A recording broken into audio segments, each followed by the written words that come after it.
Car transport ships, also referred to as RoRo ships, occupy a key place in the system of international commerce. These floating fleets are capable of transporting a multitude of vehicles across seas and oceans, connecting manufacturers and consumers across continents.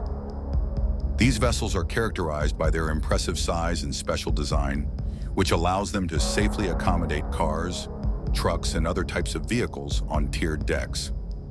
Despite their sturdy structure and seemingly simple cargo, these ships are subject to the same risks as any other maritime vessel, from destructive storms to fires and human error. In this piece, we turn to 5 of the most high-profile cases of car carrier shipwrecks. These incidents resulted in colossal vehicle losses, significant financial damage, and negative environmental impacts, and emphasize the dangers such vessels face. Each of these disasters vividly illustrates how rapidly a situation can spiral out of control when giant ships laden with valuable goods fall victim to the elements or an accident.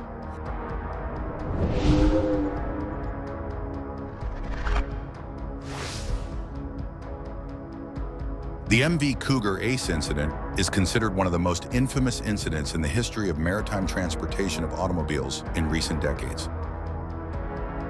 In July 2006, this 55,000-ton RoRo vessel was transporting approximately 5,000 Mazda vehicles from Japan to the United States when it suffered an accident in the North Pacific Ocean.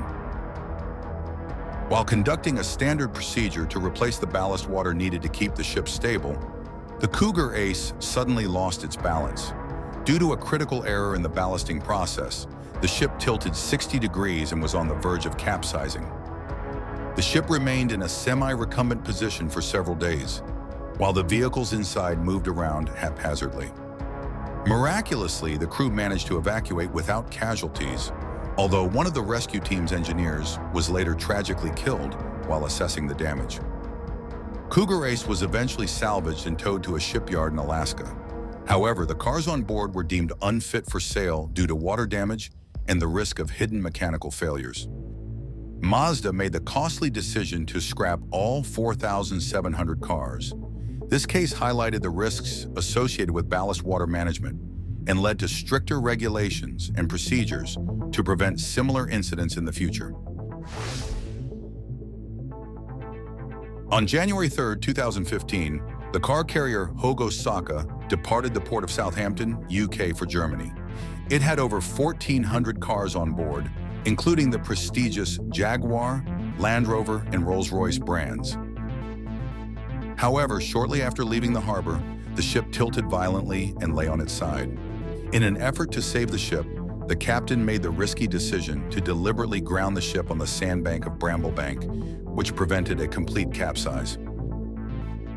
The sight of the tilted Hoegh Osaka attracted worldwide attention, and photographs of the ship lying on its side were widely circulated in the media. Fortunately, the entire crew was safely evacuated, but the car carrier remained stranded for more than 2 weeks. After several attempts, the ship was successfully pulled off the shoal and towed back to Southampton for repairs. Although the damage to the vehicles on board was less severe than expected, many vehicles still had to be written off due to the risk of structural or electrical damage. This case led to a more thorough review of loading methods and stability calculations for large RoRo vessels, ensuring that weight distribution was strictly controlled to prevent dangerous imbalances.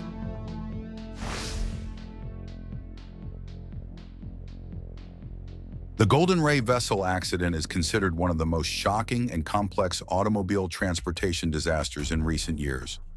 On September 8, 2019, the 200-foot vessel was leaving the port of Brunswick, Georgia, with over 4,200 cars on board. Shortly after departure, the ship began to lurch violently and eventually capsized in the St. Simon Strait, leaving 4 crew members trapped. During a tense rescue operation, the Coast Guard managed to rescue the trapped sailors, but the Golden Ray remained lying on its side in shallow water, half submerged in the water. It was later discovered that the cause of the disaster was errors in loading and weight distribution, which caused the ship to lose stability. It was not possible to rebuild the Golden Ray, and it was decided to dismantle it on site. This process took more than 2 years and required the use of special cutting tools to dismember the ship, which proved to be an extremely difficult and expensive operation. All vehicles on board were lost, and the financial loss exceeded $800 million. The Golden Ray disaster highlighted the critical importance of accurate weight calculations and stability checks, leading to changes in the operation of RoRo vessels throughout the industry. The Baltic Ace tragedy is one of the deadliest car carrier accidents in decades.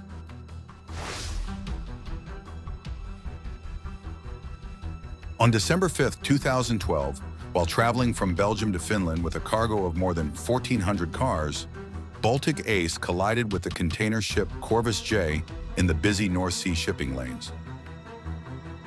As a result of the collision, the Baltic Ace sank within a quarter of an hour, leaving the crew minimal time to respond. Tragically, 11 crew members lost their lives when the icy waters engulfed the vessel and its cargo.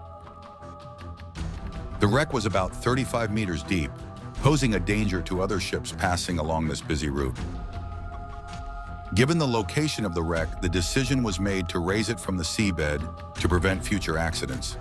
The salvage operation was one of the largest and most complex of its kind. The ship was cut into pieces and raised section by section. The Baltic Ace wreck serves as a stark reminder of the dangers of sailing in busy waters and the need for strict adherence to collision avoidance measures. The incident also resulted in the loss of hundreds of expensive vehicles, adding to the financial impact of the disaster. The MV Tricolor disaster is perhaps one of the most unusual and complex shipwrecks in maritime history.